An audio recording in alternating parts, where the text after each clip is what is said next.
10 मुहर्रम हराम को 3 काम कीजिए। नंबर 1, तौबा व इस्तिग़फ़ार। रसूलुल्लाह सल्लल्लाहु अलैहि वसल्लम ने इरशाद फरमाया कि मुहर्रम अल्लाह ताला का महीना है और इसमें एक दिन ऐसा है कि अल्लाह ताला ने इसमें एक कौम के तौबा को कबूल फरमाया, यानी बनी इसराइल के तौबा को अल्लाह ताला ने कबूल फरमाया, और इस दिन दूसरे कौमों के गुनाहों को भी अल्लाह ताला माफ़ फरमा देगा। तो इसमें आप लोगों ने इस्तिग़फ़ार कसरत से करनी है। और नंबर 2, रोज़ा रखना।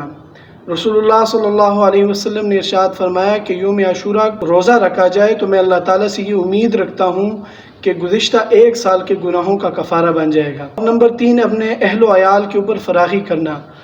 नबी करीम सल्लल्लाहु अलैहि वसल्लम ने इरशाद फरमाया कि जो शख्स यौम आशूरा यानी 10 मुहर्रम को अपने अहलो अयाल पर फरागी करेगा तो अल्लाह ताला पूरे साल उसके रिज़्क़ में बरकत अता फरमाएंगे। तो इन 3 कामों का अहतमाम कीजिए।